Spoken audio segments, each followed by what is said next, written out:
আসসালামু আলাইকুম রহমতুল্লাহি ওবরকাতুহু। সম্মানিত দর্শক, বাংলাদেশের রাজনীতি এখন লন্ডনমুখী। আমরা যারা বাংলাদেশে আছি তারা প্রায় সবাই লন্ডন থেকে কি সিদ্ধান্ত আসে সেই বিষয়ের উপর অধীর আগ্রহে নজর রাখছি। কারণটা হলো, বাংলাদেশের এই মুহূর্তে ক্ষমতার যে প্রতিভূ, এবং বলা হয়ে থাকে যে নির্বাচন হলে যারা ক্ষমতায় আসবেন তাদের প্রধান নেতা এখন লন্ডনে আছেন। আবার অন্যদিকে এখন এই মুহূর্তে রাষ্ট্র পরিচালনায় নিযুক্ত ডক্টর মোহাম্মদ ইউনূস তিনিও লন্ডন গিয়েছেন। তার এই লন্ডন গমন নিয়ে পক্ষে বিপক্ষে নানা রকম কথাবার্তা রয়েছে। প্রথম দিকে যেটা বলা হলো যে তিনি ইংল্যান্ডে গেছেন, মূলত ইংল্যান্ডের যে রাজা তার একটি পুরস্কার রয়েছে, বিভিন্ন সেক্টরে তিনি গুণী ব্যক্তিদের পুরস্কার দেন এবং তিনি সেই পুরস্কার ডক্টর মোহাম্মদ ইউনূসকেও এই বছর দেবেন। তো আমরা যারা সাধারণ মানুষ তারা সরকারের সেই কথা বিশ্বাস করলাম। তারপর দেখা গেল যে আওয়ামী লীগপন্থী যারা লোকজন, বিশেষ করে জনাব সজীব ওয়াজেদ জয়, তিনি ইন ডিটেলস একটা ফেসবুক স্ট্যাটাস দিলেন যে রাজা চার্লস যে পুরস্কার দিচ্ছেন সেই পুরস্কারের যে তালিকা, অর্থাৎ কারা কারা পাচ্ছেন সেই তালিকার মধ্যে ডক্টর মোহাম্মদ ইউনূসের নাম নেই।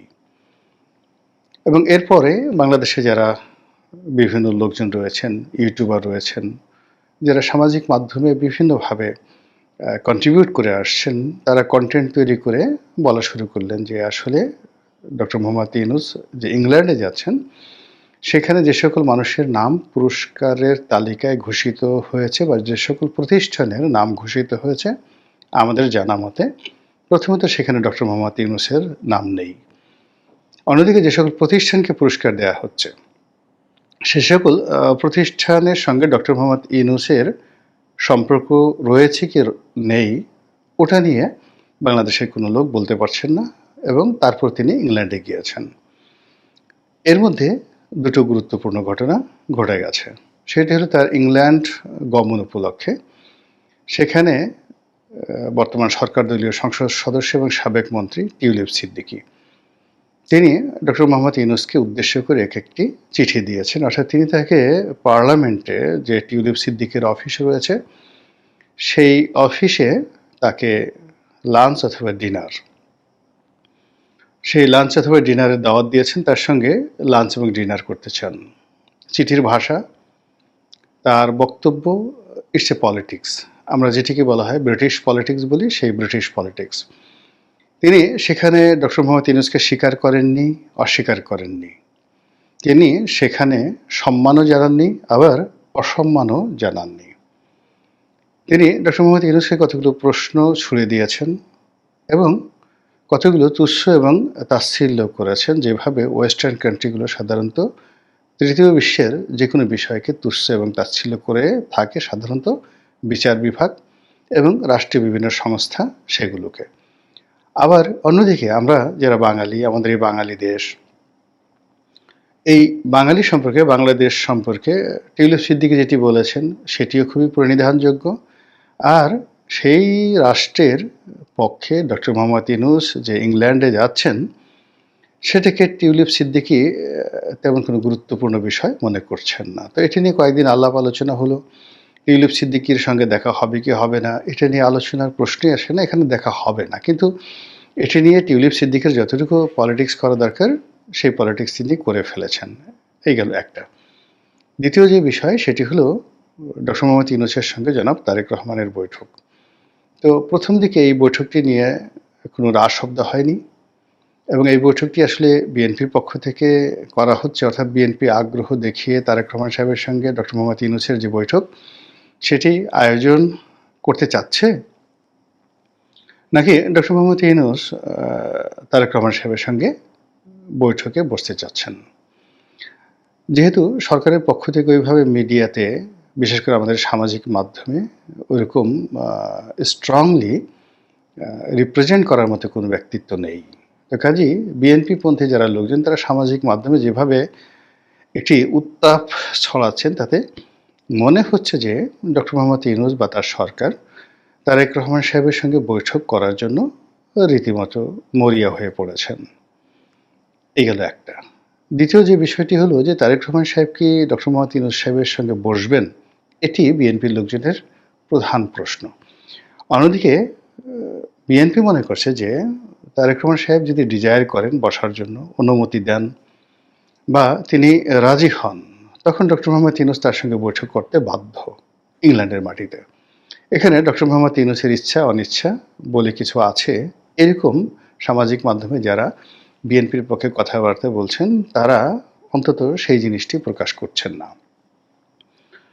আমরা বাংলাদেশে বসে যে জিনিসগুলো জানতে পেরেছি সেটা হলো জনাব তারেক রহমান সাহেব প্রশ্ন করেছেন কেন বসবেন, কিভাবে বসবেন। আবার কেউ কেউ বলছেন যে তিনি একেবারেই রাজি ছিলেন না প্রথম দিকে, পরবর্তীতে তিনি রাজি হয়েছেন। বাংলাদেশের বেশ কয়েকটি মেইনস্ট্রিমের যে পত্রিকা সেখানে নিউজে এসেছে যে সরকারের সঙ্গে বিএনপি যে একটি মুখোমুখি অবস্থানে চলে এসেছে, একটি সংঘাতপূর্ণ পরিবেশ প্রায় তৈরি হয়ে গেছে এবং এই যে আমাদের পবিত্র ঈদুল আজহার যে বন্ধ সরকারি ছুটি, এই ছুটির পরই রাজনৈতিক অঙ্গন উত্তপ্ত হয়ে পড়বে এবং এই উত্তপ্ত অবস্থা থেকে সরকারকে এবং বিএনপিকে রক্ষা করার জন্য বেগম জিয়া, বিএনপির চেয়ারপারসন, তিনি উদ্যোগ গ্রহণ করেছেন এবং তিনি নির্দেশ দিয়েছেন যে এই মুহূর্তে সরকারের সঙ্গে কখনোই অসহযোগিতা করা যাবে না।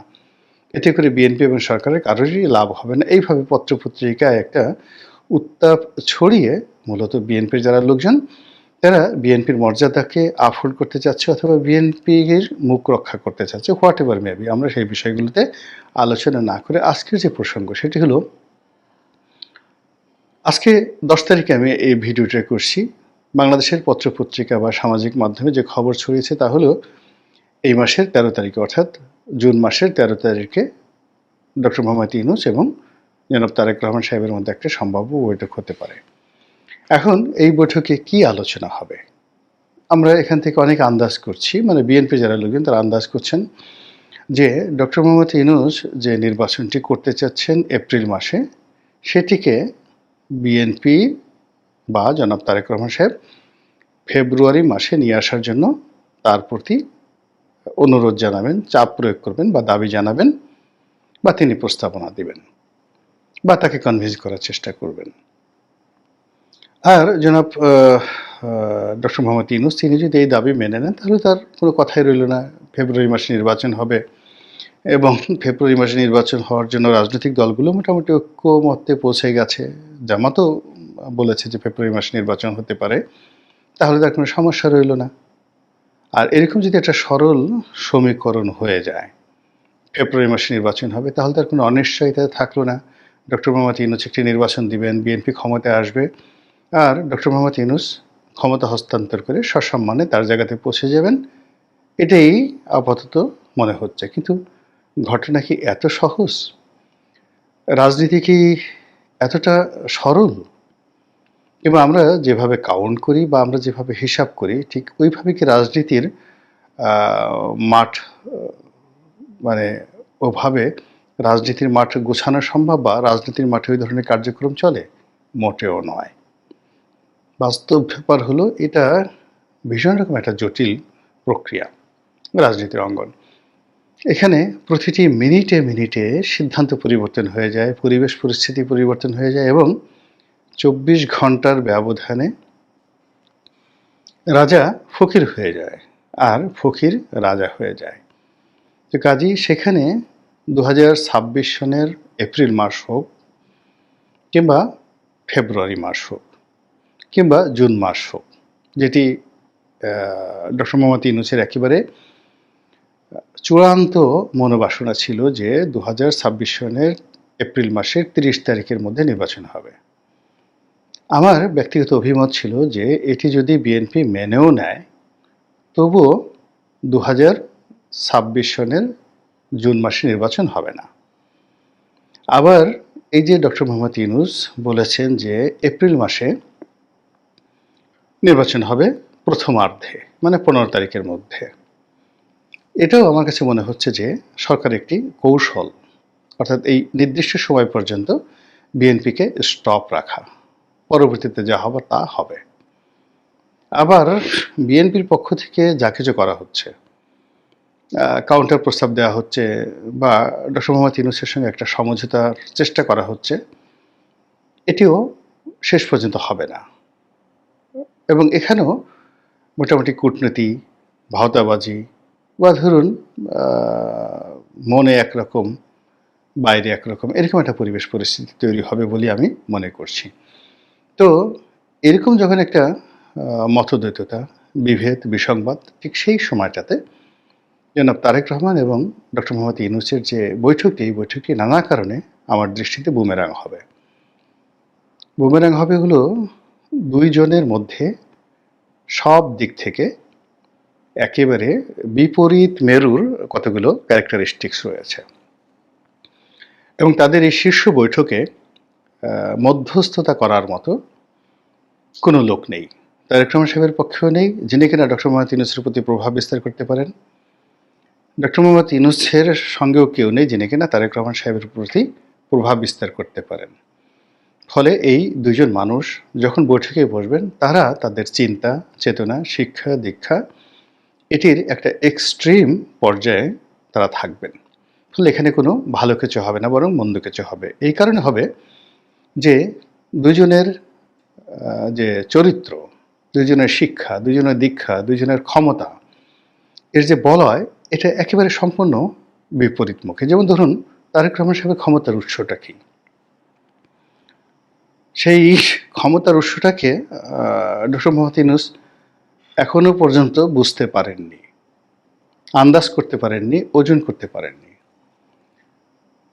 একটি রাষ্ট্রে, গণতান্ত্রিক রাষ্ট্রে একটি রাজনৈতিক দলের ক্ষমতা, জনসমর্থন এবং জনপ্রিয়তা, এটার পরিণতিতে একজন নেতার হাতে কী কী ক্ষমতা থাকে, যেটি তারেক রহমানের হাতে আছে, সেটা একজন অনির্বাচিত ব্যক্তি, অরাজনৈতিক ব্যক্তি কখনো আন্দাজ করতে পারেন না।